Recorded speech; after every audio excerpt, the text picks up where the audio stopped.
Hello everybody, welcome to Health Hackers episode 6. I'm Gemma Evans, I'm a TV presenter and journalist here in the UK, and this is my series devoted to meeting and interviewing some of the most pioneering and influential health hackers, people in the health and wellness space. And my guest today is Fiona Oakes. Oh, and also joining us is Percy.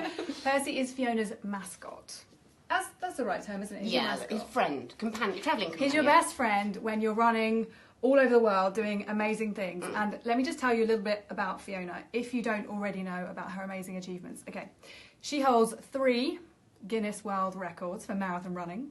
She's the fastest woman in the world to run a marathon on all 7 continents and the North Pole. Overall, she's competed in more than 50 marathons all around the world. In 2015, she ran 6 marathons in 6 days on 6 continents. That's probably why she has the nickname Queen of the Extreme. And she's also a vegan. Now, I hope I got all that correct on my notes down here. You'll notice me looking down a lot. That's because I've got my laptop so I can see your questions and your comments. If you have any questions for Fiona, put them in the comment section below and then I can read them all and put them to Fiona. We have Fiona with us for the next 30 minutes, so make the most of this, make the most of her time.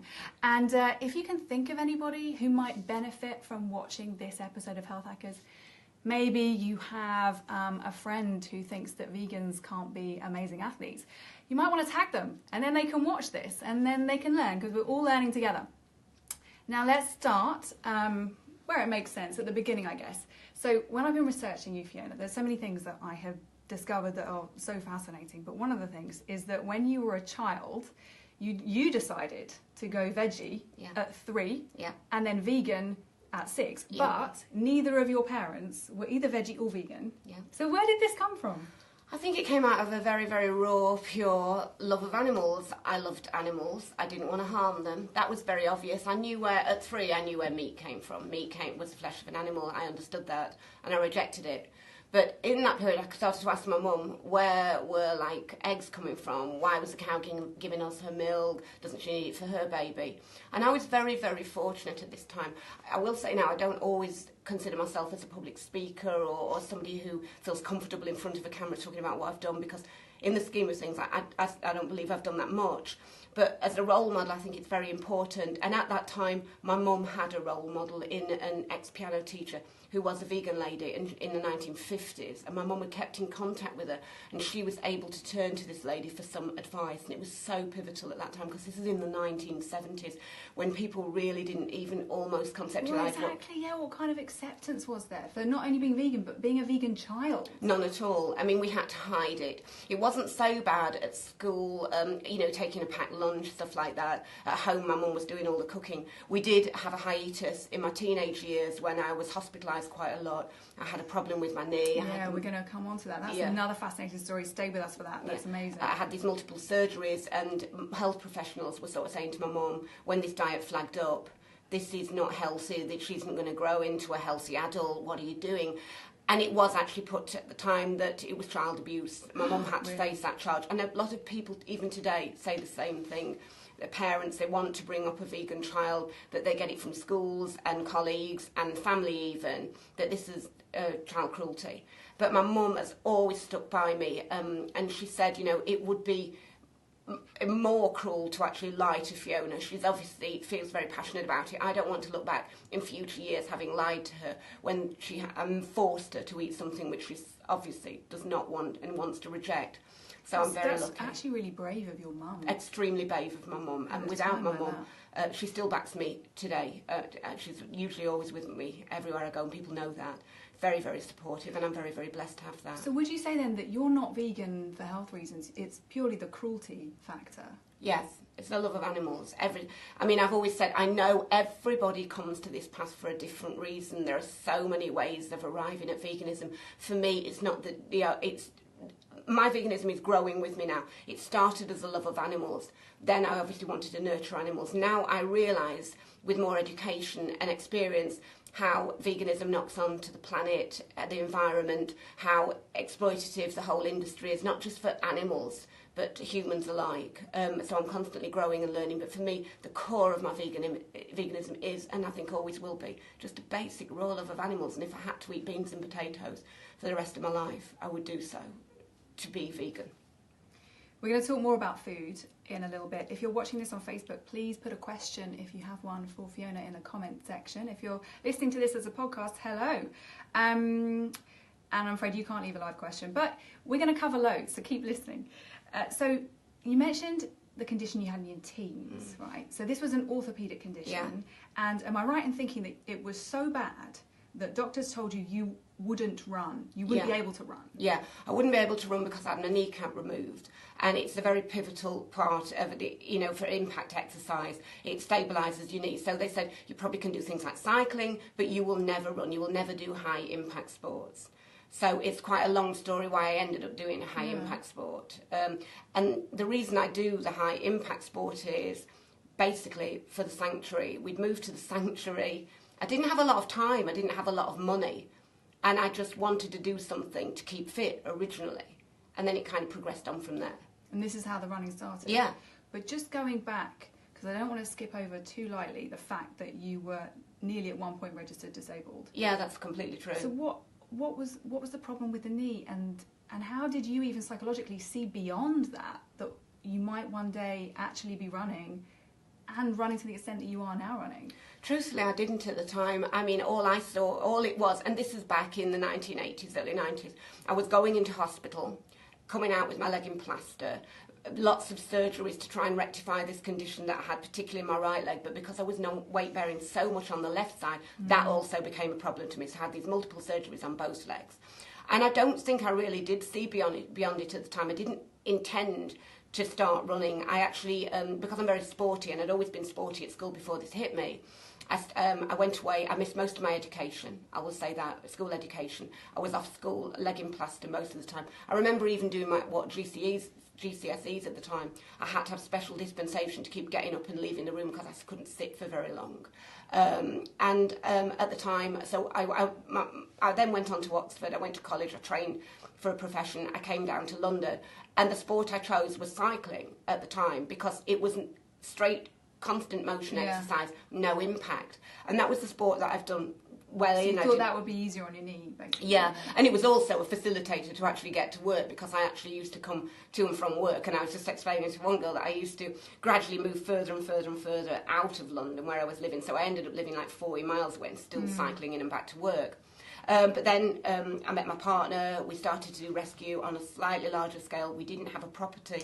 So rescue as in animal rescue? Yeah. Because if you don't know about Fiona, she also owns a sanctuary with 450 animals. Yeah. Which she looks after while she's training to do all these amazing running events around the world. We'll talk about that a bit later as well. So you went from cycling and then into running. Yeah, I mean, basically the running occurred, the principle, we got the sanctuary. And it was a long story how we ever did that, because it was always a dream. I never actually thought it would become a reality to actually be able to nurture and care for animals on my terms, and on the terms with the dignity and respect that I believe they all deserve, whether it be domestic or ex-farmed. So we got the sanctuary. My partner continued to work because he was earning a much larger wage than myself. And the idea was that I would stay at home and look after the animals. But I'm a person that it's never enough for me. Then my veganism was starting to grow, and I was soon realising that no matter how many animals I physically can take in and care for, there are millions and billions out there that can't have any impact on their lives, and they're the most needy. So I thought, well, what can I do to help them? There was so much, I won't say there was so much negativity towards veganism, there was no actual acceptance of veganism. You never came across the word vegan at the time. And I thought, well, I'm a healthy adult now, very able, that I want to use what I've got to be able to speak out for those animals that I'm passionate about helping. And I didn't know how to do it. There was no social media at the time. People forget, it's before the computer, before Facebook, before Twitter and tweeting something out. It was literally, in order to get any publicity, you've got to have done something. So I thought, well, I need to build myself a platform from which I can speak out for the animals. And I thought, well, what can I do? I've got very little time because I'm caring for the animals at the sanctuary. Even less money. It's got to be something cheap, easy, quick, that you can do literally out the front door, do alone, any time of the day or night. And at the time, marathon running was coming to the forefront because of Paula Radcliffe's success in the event. That was the buzzword. So I thought, well, I wish I could do marathon running, but I know I've been told I can never do impact sport, but I won't know until I try. So I started to jog. I thought, okay, I'm okay. I think, looking at the times that I'm running, I feel fit, I can do this. Started to enter a few local races, started to win races, and that's when I actually made the decision to take the next step up to kind of becoming what I call some sort of competitive athlete. It wasn't easy. I've never had a coach, and a lot of the time... Never had a coach? No.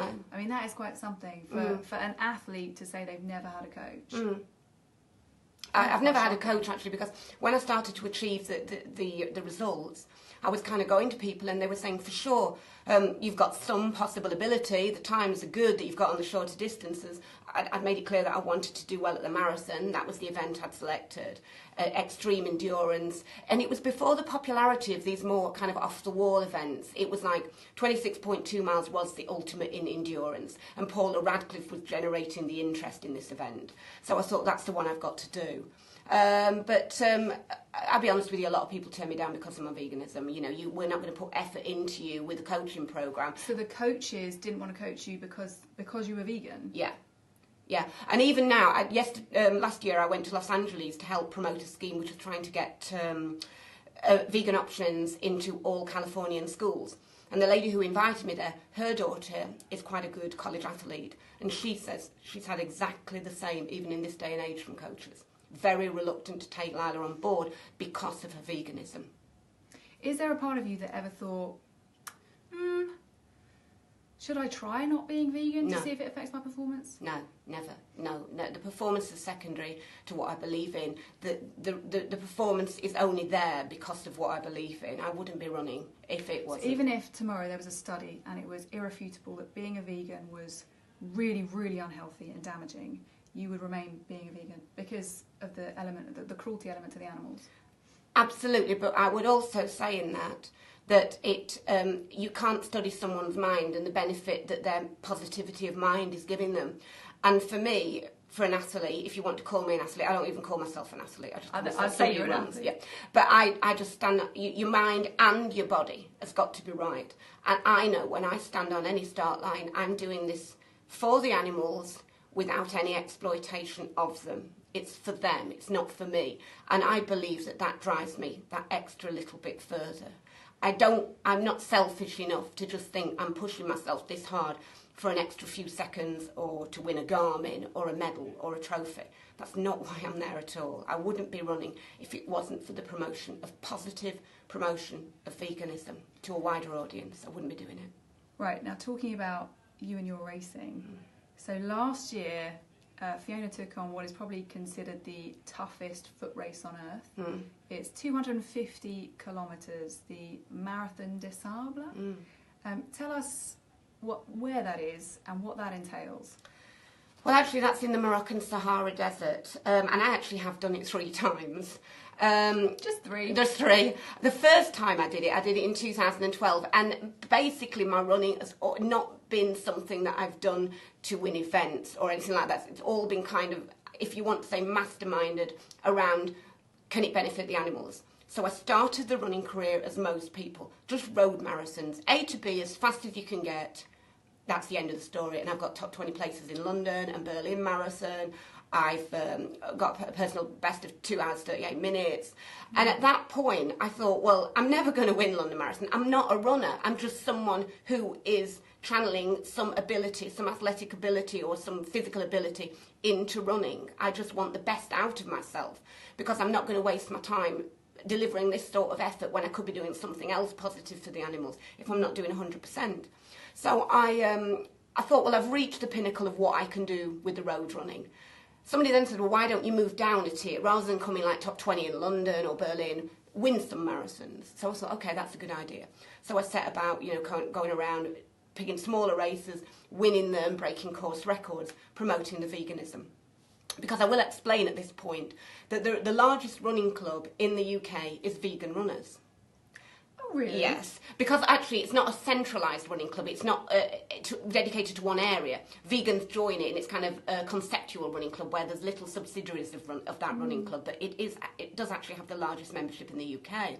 And back in 2004, to run on the start lines that I was running on, championship start lines and elite start lines, you had to be a part of a proper affiliated, UK Athletics affiliated running club.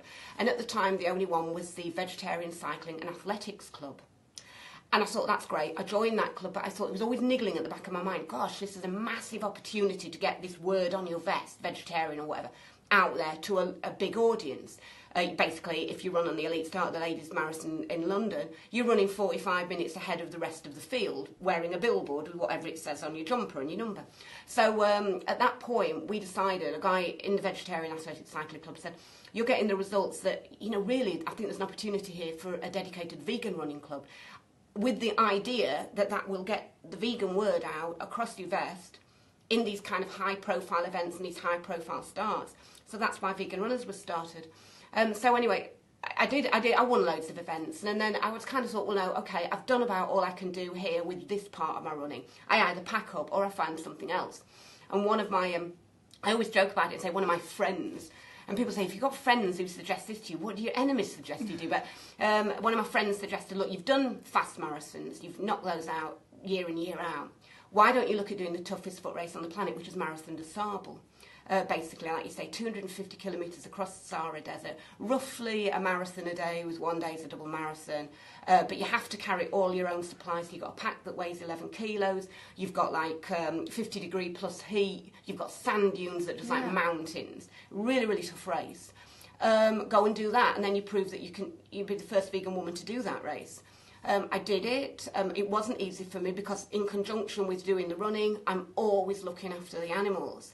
One of the horses at the sanctuary stood on my foot the week before I went and broke 2 toes. What? Yeah, so I had to go out there. So hang on, you still ran the race? Yeah. With 2 broken toes? Yeah. 250 kilometres in the Sahara Desert? Yeah, and that was the week before the race. I didn't, anybody who's out there who's sporty will know, to not go is to watch that plane leave without you after all the effort I put into the training and the management of the pack. I did it as an ethical vegan, which meant that I couldn't have anything down-filled. So not only I'd got heavy so everything is a vegan product, so there's no leathers in your trainers? Yeah, nothing like that. Same with the sleeping bag. So my pack was very, very heavy. I'd worked very, very hard for this race.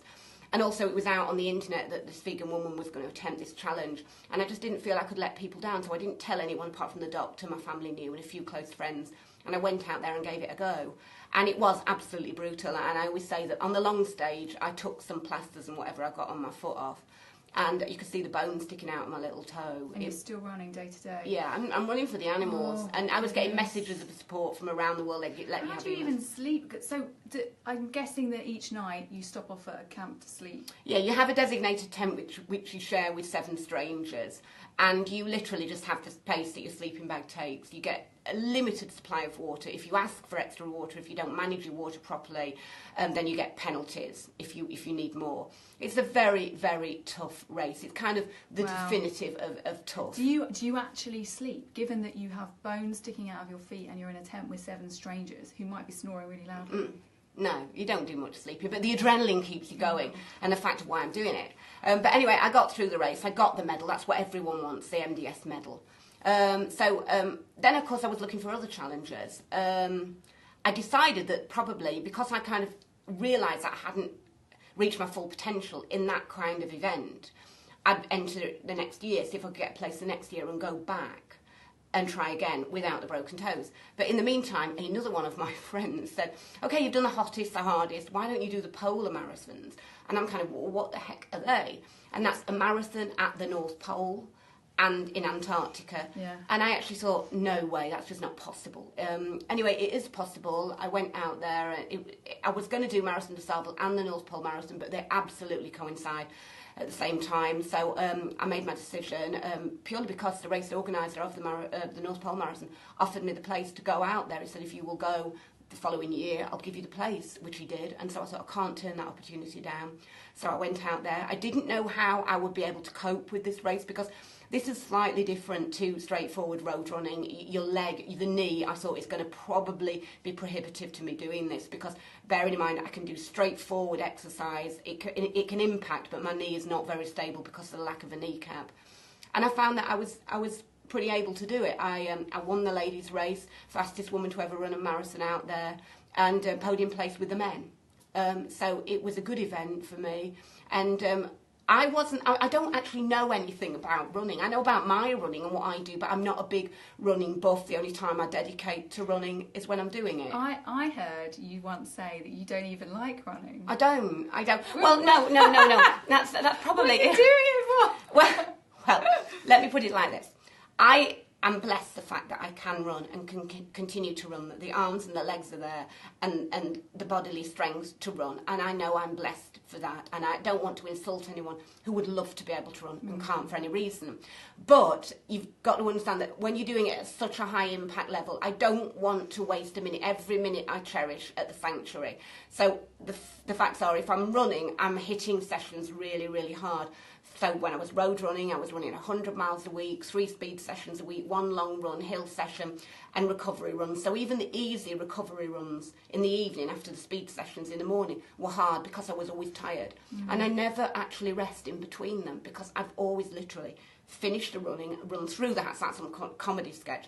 Literally, I go in one door in my running shoes and my running kit, come out the other door with a cup of peppermint tea in my hand, straight down the stables in my wellies.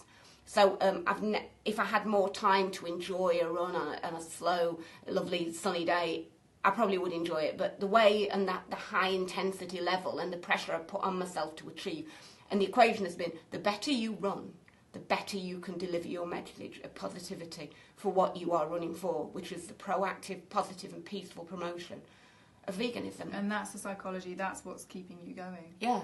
So we're getting lots of comments and questions, lots of compliments for you, understandably. Dave says incredible stamina. Mike says your guest is incredible. Lots of incredibleness here. Bev would like to know, could you ask Fiona if her training diet differs greatly from her everyday diet? So typically what you would eat in a day. I guess you're always training. Honestly, but I'm always pretty much training. I've always got some harebrained plan going on. But my diet is very, very basic. And that's one of the things I wanted to address with veganism. For sure, any diet can be very, very expensive, but mine isn't. People think that a vegan diet has to be very, very prohibitive because of cost. My money, I always say I've got 450 mouths to feed at the sanctuary, and they come before mine. So very often I'm the last person I think of with my diet. Very, very basic pasta, vegetables, seasonal vegetables. My dad actually lives with us and he grows a lot of the vegetables that we eat. Nuts, just very, very basic stuff. So when I trundle off to the desert, and you've got all these kind of aficionados who spent years and years packing a pack, and I've got like Marbaker flapjack bars which are 50p and do the job. That's basically me. I'm basic and I can get the job done. And that's the same with my food. So typically, so like for breakfast you might have some pasta. I don't really eat breakfast, to be honest. So do you think you run in a fasted state a lot of the time? Yeah, I do. Do you think that helps? Yes, because there are some endurance athletes who say that helps them. Everyone is different with the endurance. I thought my diet was completely unique, and it was based around the fact that at one point I was rushing out to do retained firefighting, which meant I carry an alerter in my pocket, and I literally... Another job. Another little job I do, Firefighting. Yeah. And I used to rush up to the fire station, and literally I got to be prepared to go to and be away for 4 hours and fight fires, which I found very difficult if you're in the middle of a meal. It came on the fact that I'm always outside with the animals, so I tend to only eat 1 meal a day and don't snack in between. And I always thought that's a unique, and I must keep that to myself and I mustn't tell people that. Until I went to a very high profile race in Omsk, and I was chatting to one of the Kenyan coaches. And he said, so what do you eat? And I was telling him about the veganism. He said, oh yes, the warrior diet. A lot of the Kenyan athletes follow that too. And I found somebody. Not that I'm comparing myself to a 208 Kenyan athlete. But yeah, so it's what works for you. It's not going to work for everyone. Is that high? That's high carb. Yeah, like your pastas. Yeah, pastas and nuts and fresh stuff. And obviously it is different. When I'm in the desert, when I'm literally attempting something like, 15 hours across the desert, I'll still try and keep it as basic and near normal as I can. For instance, I cannot afford, and I do not use gels. if you don't use them in It's training, like glucose gels for energy. Too concentrated for my stomach, because I live this very bland diet at home, basic diet. I wouldn't say it's bland, it's basic and very wholesome. I try not to vary too much when I'm away. So, for instance, it would be ridiculous to suddenly go and ask your body to run in 50-degree heat. You're running across the desert, you're carrying a backpack, you're living in all these hostile and unfamiliar conditions, and then all of a sudden you're piling in food that your body thinks, what is this? What is this chemical mess and mods you're putting in? So I don't carry that sort of thing. Dates, apricots, ginger, Tabasco. So you could go for 5 days having your fruit flapjacks and dried fruit. Yeah. Do you find a lot of people say, where's the protein source in a vegan diet? And yeah, that's what the most bone of contention when people start asking, where do you get your protein from? Protein in nuts, it's in spinach, in all sorts of hidden places. I will say also, I don't actually take any supplements at all. I never have. I have supplement B12 with like fortified soya and spreads and stuff like that, but I don't take any supplements. Because there is this theory that if you're not eating meat, that you won't have enough B12. Yeah. But you have that through your soy milk. Yeah. Have you ever had any tests to check on whether or not you've got any vitamin deficiencies? Yeah, I mean, the only time I really have tests is when I go to do these races that you do. They demand quite rigorous medicals. You've got to have a medical. And I went up to one to have a medical. I couldn't see my regular doctor, had the ECG done, and I came back thinking she was going to say, you're fine. And she said, look, you've got a heart condition, you can't run it. What? Yeah. So I said, what? She said, look at your readings here. We're looking at a heartbeat here of 32 beats a minute. That's like ridiculous. Wow. So it was complete panic. I was going off to do a race the following week, and I was in a state of panic. I was doing a marathon on the Sunday in preparation for going off for a race the following week. And so I said, I need to see a cardiologist. And I saw a guy called Dr. Clesham that evening, and he said, I worked 15 years in research at Cambridge, and I wish I was still there, because honestly, you would be one subject I would like to investigate. He said, it's absolutely perfect. You're looks like a perfect specimen. Your heart rate, the regularity, everything. So no, I don't. I'm not really deficient in anything, not to my knowledge. I don't feel deficient. I keep bouncing back and doing things. So we have so much to talk about. There's so many questions. Oh my god, we're really running out of time. So Dave had asked about, do you take any supplements to deal with managing knee pain? But you don't take any supplements. So with you managing your knee pain, is it just what I will say is I know this pain is familiar to me. I'm not telling people to go out and if you just run through it, and if your leg drops off, then that's the consequence. No, I can manage the knee pain. If the pain, I know how to make the pain stop. I'll just stop running. But so I know it's not something that I'm doing myself any great damage with. And I did actually have a kind of ultrasound on my knee a couple of years ago, and there's nothing wrong with it. It's just very difficult for me to run because of the impact. But I'm not enjoying it further. Michael asks, what are the best high carb vegan foods? I think we covered some of your favourites, didn't we? That was the pastas and the flapjacks. Eve says, how do you compensate for the lack of B12 and essential fats? Will we address that with the soy milk? What about things like calcium, if you're not getting that from animal sources? There's a lot of calcium in vegetables. Yeah. And also, I think the only thing is, I'm not telling anyone I'm a nutritionist. I'm just saying this is how I've lived my life. Yeah. And I have grown up with this diet. I've been vegan since I was 6 years old. And we've learned to manage it in our own specific way before products were available. You couldn't even get a soya milk where I was born, like Chesterfield. It was very, very difficult. So it had to be formulated specifically for me, and I've grown with it. Whether my body compensates for it now because it's so used to it. And I will say now, because I've never craved things like the vegan ice creams and I don't really go for those things. I was going to say, do you eat the kind of fake processed meats and stuff? No, my partner does, and there's a great place for them if you are craving that sort of thing. But you can't really crave what you've never had. So I don't crave it. Yeah. Richard says, do you feel like you are at optimal performance, or do you think you might perform even better if you weren't vegan? I'm guessing the latter half of that. Yeah, I for me, myself personally, because I'm doing it with this inner charged desire, and funnily enough, I'm not going to compare myself to this gentleman, but in 2005, I was blessed to be invited to run on the elite start of the Amsterdam Marathon, and I arrived early for the race, and Haile Gebrselassie was going for the world record. And I was privileged, he was my hero at the time, to spend an evening with him in Amsterdam. And he actually said, we are very much alike. And I thought, no, I can't run like you, actually, sir.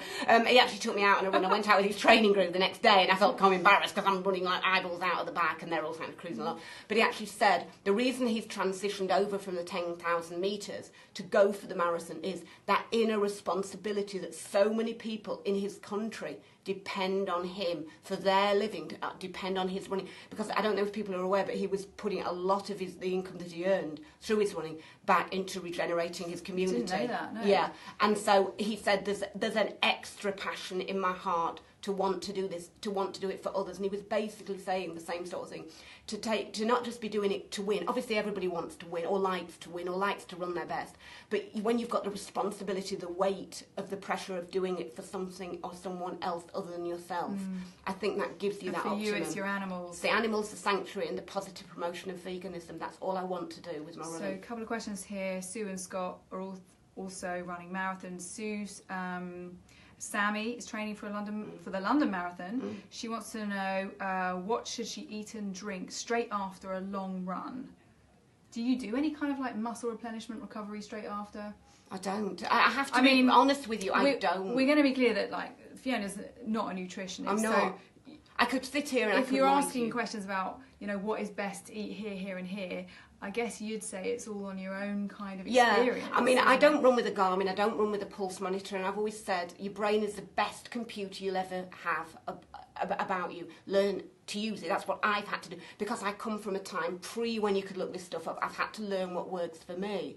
I mean, if I were to tell you, if I'm doing anything up to about 20-mile run, I don't even take any fluid. I mean, I know there are places where...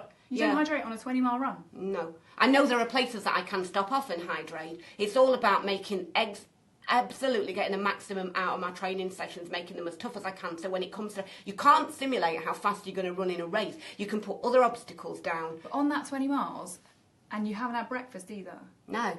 So you're probably going for like 2 days without eating anything? No, I eat in the evening. I just eat in the evening. Before, and then you're up and I don't eat on the morning of a race. And again, we're not saying to repeat this. Don't do it. It's just what I do. The joy of this Facebook Live is that we just get to get inside Fiona's mind. And I'm telling the truth. We're not telling you to do this. I mean, if anybody wants to write to me and ask, I know the things, I know the resources, I know the people that can get in touch with. I'm not putting myself out there to sell you, come to me and pay £50 and I'll tell you what to eat. I'm only telling you the truth about what I've done and want to show that it can be done. I've had to do it on my terms to get it all crammed in my way, looking after the animals, being on a very limited income, very limited time. That's the way I've had to do it because I've been doing it for so long, but it's not necessarily the way you're going to do it. Scott says, huge well done to Fiona on such massive achievements. Scott is doing extreme altitude climbing and mountaineering, and he'd like to know what method of fueling in both food and drink works best for you in colder climates. So is it different kind of fuel? I know at the moment we've covered that you're pretty much not even eating. Yeah, I mean, to be honest with you, when I did the North Pole Marathon, I didn't actually have anything during the race. I just set off and ran. I came in for warm water. You couldn't carry anything about your person because everything was freezing in your pockets and crumbling. And I didn't actually have anything. How do you deal with the toilet situation? I'm not a marathon runner. I don't know these details. But can you stop it other ways, or are you self-sufficient in that they give you kit to be self-sufficient in? In the Sahara, they give you kit to be self-sufficient. Okay. But I say this. I've never had a coach. I've never had a massage. I've never had any physio. Yeah, never. I've got the money for it. I just have personally. Wow. I haven't got the money for it. My running clothes generally will be sourced from charity shops, and my shoes I do pay attention to because obviously of the impact. It's different for me. I'm not asking everyone to do it my way, but I will say when I was starting my marathon running career, I knew I hadn't got these things, so I had to look at what I had got and what I could micromanage.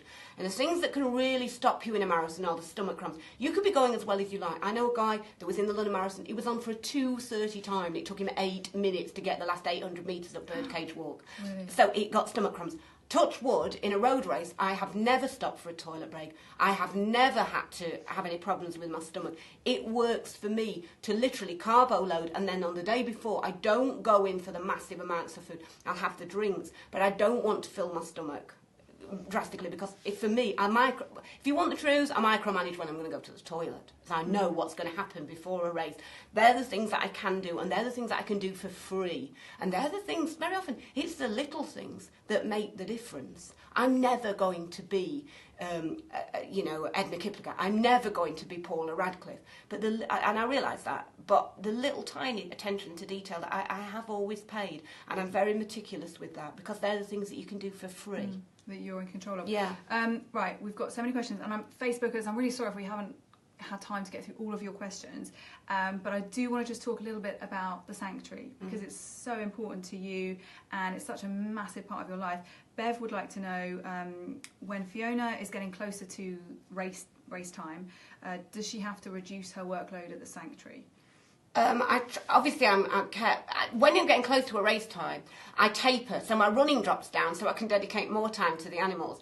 And my partner's been on a year off, but up until that point, literally, I was having to literally play tag with him. So he would get home on a Friday evening, and then I'd probably go to the marathon I was going to on the Saturday, run it and come home and be back on Monday so he could go to work. And I will say that when I did the world record attempt, I actually went there and back to Australia in less than 4 days, ran London Marathon Championship qualifying time, placed in the marathon, came home, was back home on the Monday afternoon, unwrapping bread, donated bread for the pigs, and Martin went to work. No jet lag, and ready to go again the following week. Every race I ran for that challenge, I ran in sub-championship qualifying time, back-to-back, week in, week out, to do that record. So no, the sanctuary comes first. The running is always second to the sanctuary, and I think the main motivator that I would need to get out there is lack of time. I'm literally one of those really, really amateur runners that I'll be shoveling muck or putting hay in the troughs, thinking, if I go inside, where can I find something that resembles a pair of socks that I can actually put on to go running in? And I go out and literally grab my stuff, go running, do my training, come back and get on, take up from where I left off. So the animals never come secondary to the running. When I get back from races, the recovery time, I can just put more effort into the sanctuary. And remind us how people can get involved in the sanctuary. Is there somewhere that on Facebook or Twitter that they can follow what's going on there? Yeah, I mean, if you search for Tower Hill Stables Animal Sanctuary, we're based in Essex. We're not based at Tower Hill. We're based, some people think we are, but we're in Essex. You can check out, it's all kind of heavily intertwined. My life is all intertwined. So if they look for Fiona Oakes, the sanctuary stuff comes up, the running stuff comes up. Anybody can write in, anybody can ask me a question. I'll help anyone. I'm not asking, people say to me, what can we do to help? Obviously, sponsoring an animal, financially, we'd need about £15,000 a month to run that sanctuary. But with the running side of it, I'm not selling anything other than this idea that you can do whatever you want on a vegan diet if you choose to take that path. And I'm here to help, and I always will help people. I don't ask for anything back. All I want to people is to take this vegan message, take it away and work with it the way they want to work with it. That's all I want back from it, all I want. I'm going to include in the show notes that come after this episode, I'm going to include all the details that Fiona just said there, all the various websites and Facebook pages. Just a quick note on what's next for you. You've got this event coming up that you're training for now. When does that kick off?